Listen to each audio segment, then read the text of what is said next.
కేసీఆర్ స్వయంగా నేనే జిమ్మదారి మీ భవిష్యత్తుకి వారు అన్న మాటకు నిజంగా వారికి చేతులు ఇక హామీలు అంటూ ఏముంటాయి వారి ఒక మాట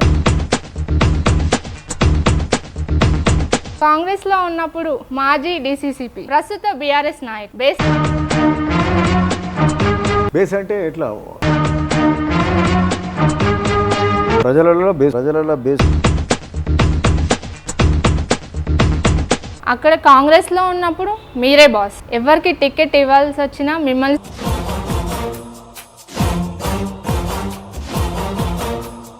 కానీ ఇక్కడ మీరే టికెట్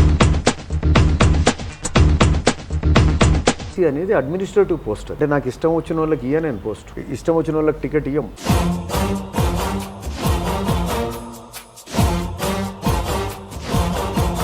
కాంగ్రెస్ అంటే ప్రజాస్వామ్య పార్టీ అంటారు.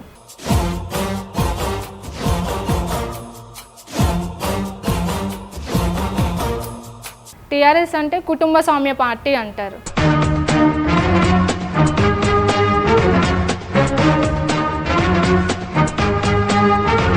ప్రజాస్వామ్య పార్టీ అని రోజు అంతర్గత పోరుంటే అది ఏ విధంగా ఆ పార్టీ నిలబడుతుంది?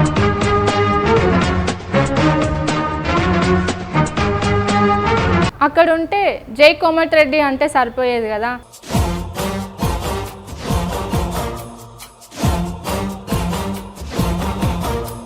కానీ ఇక్కడికి వస్తే జై కేసీఆర్, జై కేటీఆర్, జై కవిత, జై సంతోష్ రావు, జై హరీష్ రావు.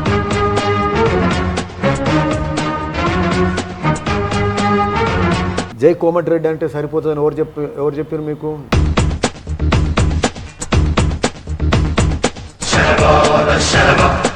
కోమటిరెడ్డి వైపు వేలు చూపే కదా సార్ కారెక్కింది.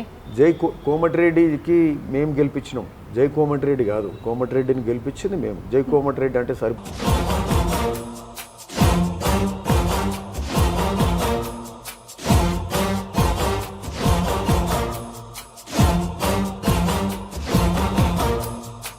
మీరు పూర్తి స్థాయి మీకు మరి అర్థం అవుతుందా లేదా నాకు తెలుస్తలేదు.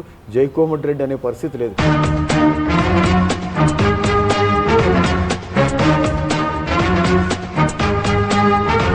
స్వయంగా ఉత్తమ్ కుమార్ రెడ్డి మిమ్మల్ని కారెక్కిచ్చారని ప్రచారం. ఒక 5 ఏళ్ల క్రితం కూడా మాకు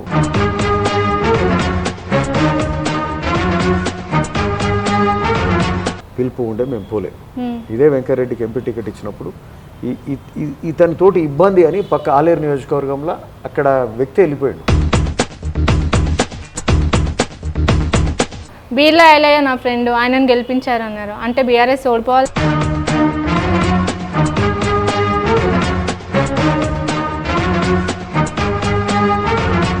ఎప్పుడన్నారు? ఎప్పుడు? మీరే ఒక ఇంటర్వ్యూలో అన్నారు కదా సార్. అంటే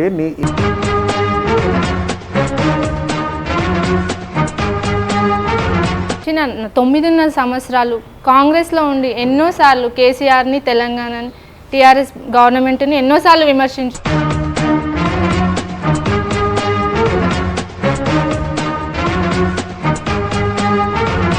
కానీ ఇప్పుడు కేసీఆర్ని పొగడాల్సి వస్తుంది, టీఆర్ఎస్ పార్టీని పొగడాల్సి వస్తుంది. మరి ఇదేలా అనిపించింది? ట్రాన్స్ఫర్మ్ అయ్యారా? ఇది ఒకటి ఎట్లుంటుందంటే ఏ పార్టీ, ఏ రాజకీయ పార్టీ అయినా ఆ రాజకీయ పార్టీకి ఓకే సార్ మీరు వచ్చారు, ఓకే, మీతో పాటు కార్యకర్తలు మాత్రమే వచ్చారు, ఇంకా క్యాడర్ మాత్రం అక్కడే ఉంది. ఈరోజు నేను నామినేషన్ లాస్ట్ టైం 40,000 మందితో నామినేషన్ ఇచ్చిన, 45,000 మందితో నామినేషన్. మీరు బీసీ నినాదం అన్నారు కదా సార్, మీరు బీసీలకు వ్యతిరేకమా? మేము బీసీ నినాదం అని ఎప్పుడు అనలేదు. రామాంజనేయులు నువ్వు నిలబడతావా అని నేను అడిగొచ్చిన. ఎందుకంటే భువనగిరిలో ఒక క్లారిటీ ఉంటేనే గెలుపు సాధ్యమవుతుంది. అందరం కలిసి పనిచేయాలి. మీరు 50 ఏళ్ళ కాంగ్రెస్ ఫ్యామిలీ అంటే కాంగ్రెస్లోనే పుట్టారు. స్వయంగా పాదయాత్ర చేసినప్పుడు వైఎస్ఆర్ఏ మీ ఇంటికి వచ్చారు. కానీ ఇక్కడ కేసీఆర్ లీడర్లకే టైం ఇయ్యారని టాక్ కదా సార్. మాకు పార్టీలో చేరకముందు చాలా టైం ఇచ్చి మాట్లాడారు. పార్టీలో చేరినాక కండువాలు కప్పే సమయంలో మామూలు కార్యకర్తలకు కూడా ఎంతో, మాకు కూడా అంత ఓపిక లేదు, ఎంతో ఓపికగా. మీరన్నట్టుగా కర్ణాటక గురించే తీసుకుందాం. కర్ణాటక పవనాలు తెలంగాణలో బలంగా వీస్తాయి. కేసీఆర్వి కేవలం దింపుడు కళ్ళ ఆశలే అని రేవంత్ రెడ్డి బలంగా అంటున్నారు. ఒకవేళ కాంగ్రెస్ వస్తే కుంభమణిలు ఎప్పుడు ప్రతిపక్షంలోనే ఉంటారు. అవన్నీ ఊహించుకొని మాట్లాడే ఊహాజనికమైన ప్రశ్నలకు మనం జవాబు చెప్తామంటే ఈరోజు మా ఊహలకు అందేదైతే ఈరోజు బీఆర్ఎస్ ఖచ్చితంగా గెలుస్తుంది. మా ఊహ కాదు, మాకు అవపడేది ఒక సరిగ్గా ఆల్రెడీ కార్ ఫుల్ లోడ్ అయింది. ప్రస్తుత ఎమ్మెల్యే, జెడ్పీ చైర్పర్సన్, ఒకప్పటి దివంగత నేత ఎల్మినేటి మాధవరెడ్డి ఫ్యామిలీ అందరూ కార్లోనే ఉన్నారు. ఇప్పుడు మీరు కూడా కారే ఎక్కారు. సో అపోజిషన్ నుంచి వచ్చారు కదా, ఎలా సర్దుకుపోతారు? మేమైతే ఇంతవరకు ఎవరినైతే డిస్టర్బ్ చేయాలి, మమ్మల్ని డిస్టర్బ్ చేసిన వాళ్ళు అవతల. మీరు పోటీ చేసిన వ్యక్తి పైనే వారి సమక్షంలోనే ఇప్పుడు పార్టీ జాయిన్ అయ్యారు. టికెట్లు ఇప్పించే విషయంలో కానీ ఇలాంటి విషయాల్లో ఎలా ముందుకు వెళ్తారు?